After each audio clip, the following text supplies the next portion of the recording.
Divine Rivals. I thought TikTok, like Book Talk, I thought they were like contractually obligated to only recommend books that were like subpar or sub-average. But Divine Rivals? Girl, I loved it. It was so good. Like, I can't tell you how many times I've picked up a romantasy book to be really annoyed because the fantasy's lacking and the romance is lacking. Like, a lot of people are like, oh, well, they're too heavy on the romance. I would argue that there's very little romance going on in a lot of romantic books. Like, I feel like it's a total misnomer at this point. I mean, there's so many characters where they don't really have anything in common. They don't have any shared experiences. They don't have anything that connects them aside from them wanting to just tear each other's clothes off and get to it, I guess. And that's not really romantic. But Divine Rivals? I ate it up. I died. I had to pause like everything I was working on, like all the books that I was currently reading, because I was like, this one cannot wait. Like, so good. So before I get into it, I'm going to give you all of the content warnings up front. This book, I mean, honestly, I would recommend it to almost any age group except for maybe middle grade. I think middle grade is a little young, but YA readers, I think they would love it. New adult, love it. Adult would love it if you have like, if you don't take yourself like super seriously and you're like, I only read literature, you know, like, but those people are a whole different can of worms. Anyway, here's what you need to know.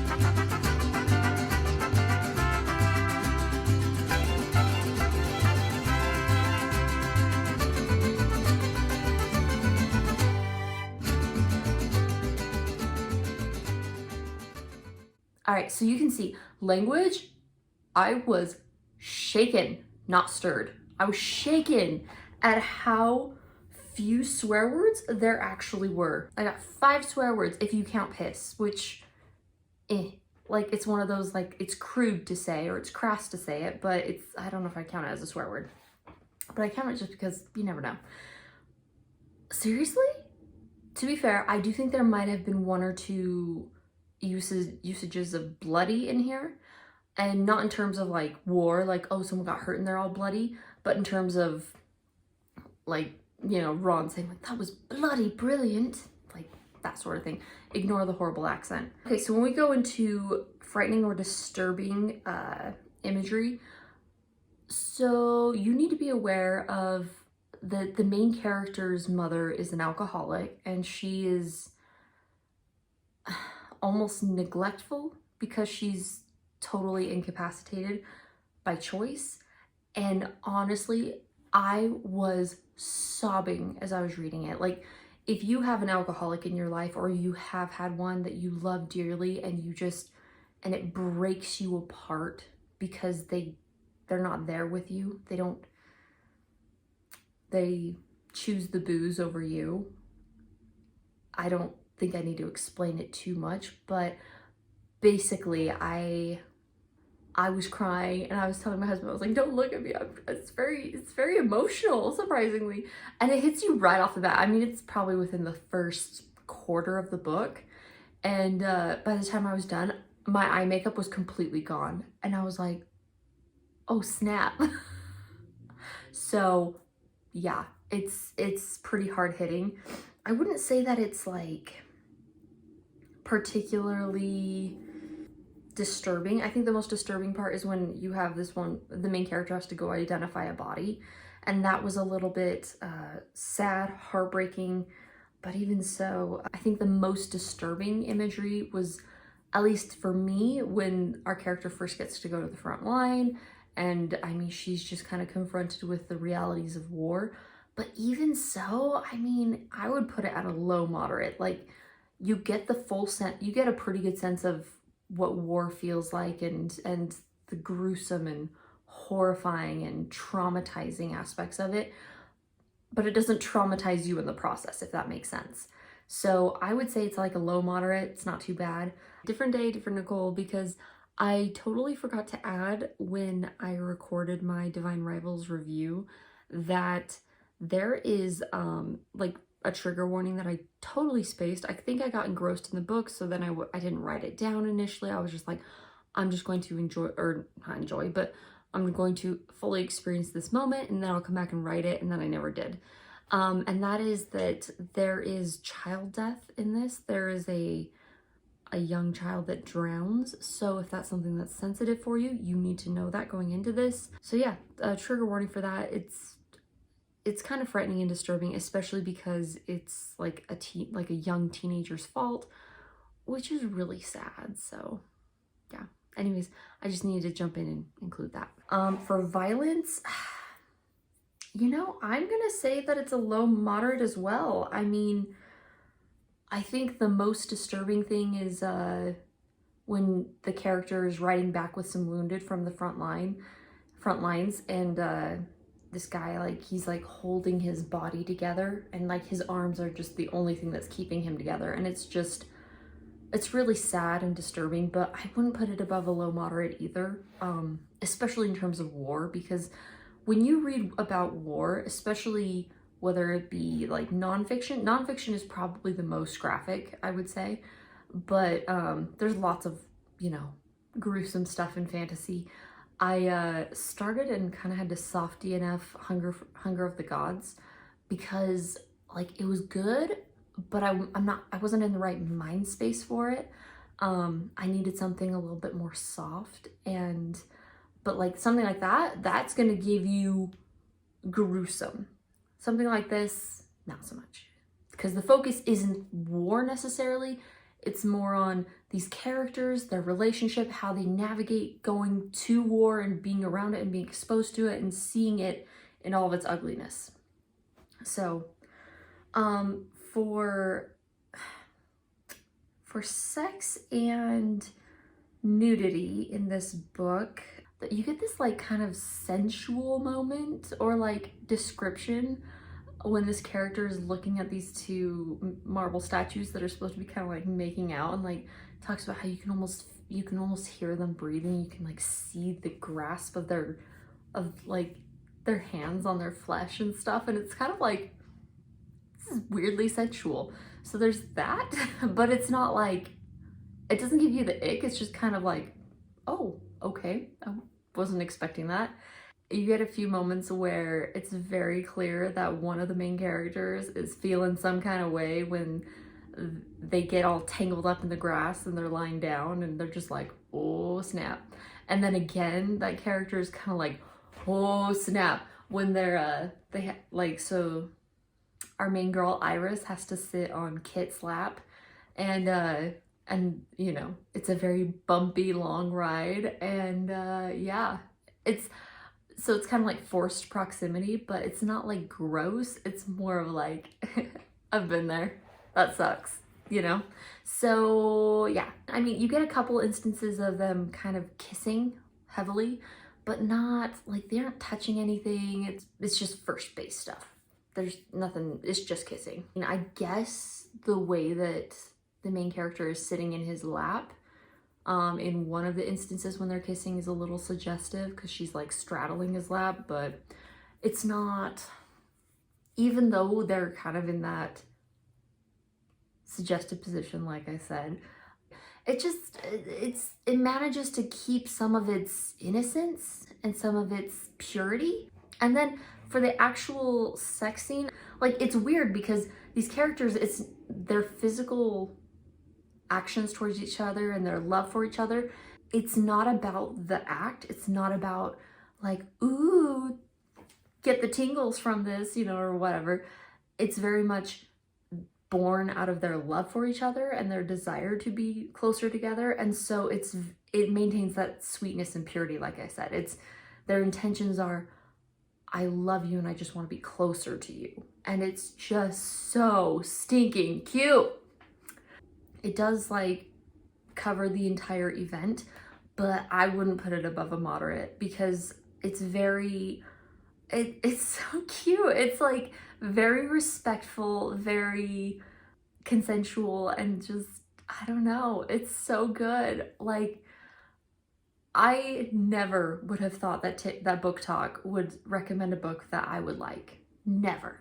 Like, I've seen the books that they recommend and I'm like, this is not for me. This is not for me. Divine Rivals was for me. The only thing that made me really mad is it ends on a cliffhanger, which you need to know going into this, but the sequel comes out really soon. As of me reading it, it comes out in like a month-ish. It might be a little tiny bit more. And so if you're watching this, I mean, chances of it already being out is high. So there you go. Lucky you. So anyways, going on to triggering or like other things that don't really fit into those categories but belong somewhere. So I already talked about the neglectful alcoholic mother, so you know about that. And we're introduced to her on page 22. But then also there's this instance where one of the characters, well, I may as well tell you, it happens really early on in the book. Kit's dad goes on a tirade about like, don't be having babies with poor people, and, you know, that's not great.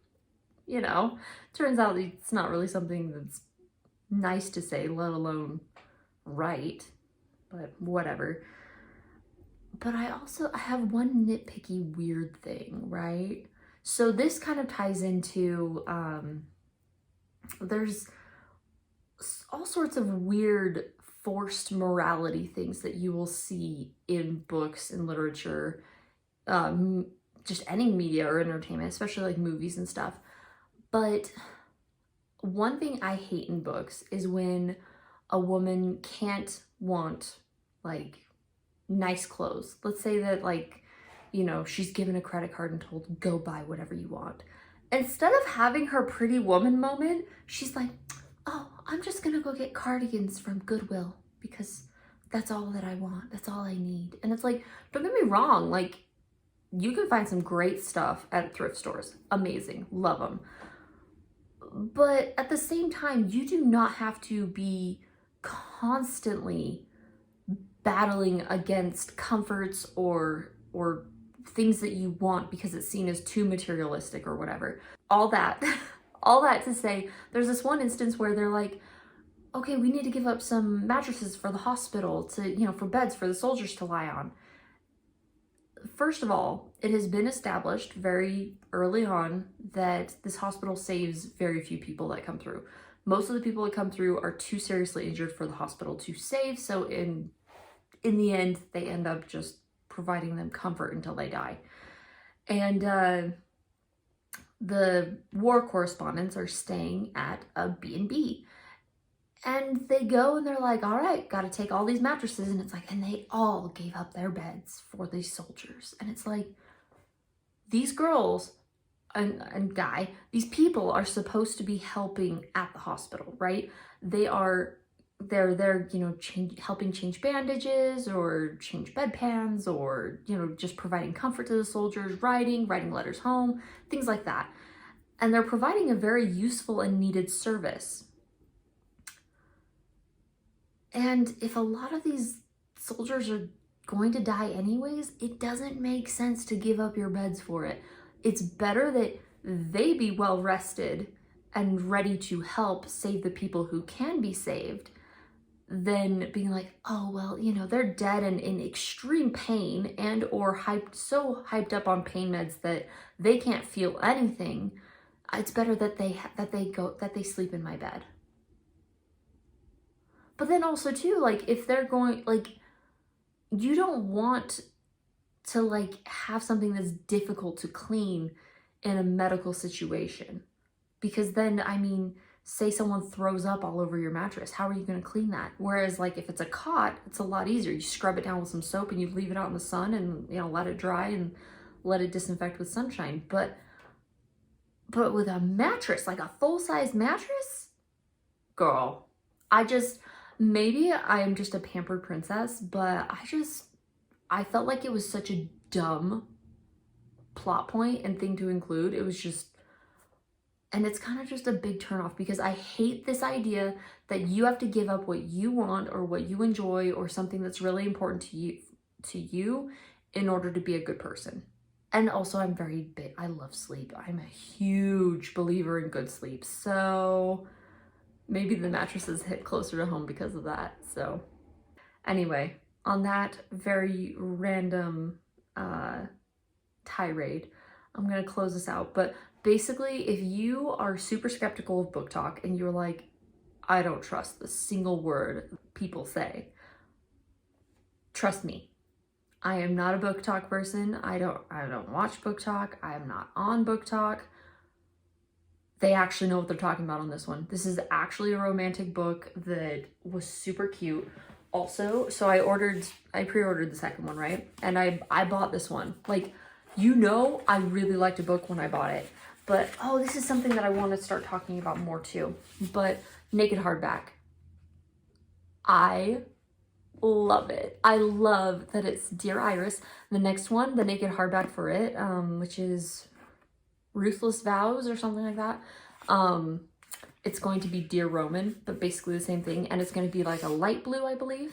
So I'm so pumped. I'm honestly toying with the idea of, like, there are some books like this one where it's pretty enough on its own. I'm kind of tempted to just take all of the dust jackets off. Oh, the only thing that is holding me back is that, you know, if you look at any of these Brando Sandos, right? If I take the, like, it's funny because they're full of beautiful artwork, but as soon as you take the dust jacket off, I mean, I guess it's got the little, can you see that? I'm going to try and turn it different ways. You have a shard blade on there, it looks like, or something kind of similar. And so, I mean, I guess it could work, but like a lot of them are very plain Jane like this. And so maybe we'll see. Anyway, whatever you're reading, happy reading. And I hope it's Divine Rivals.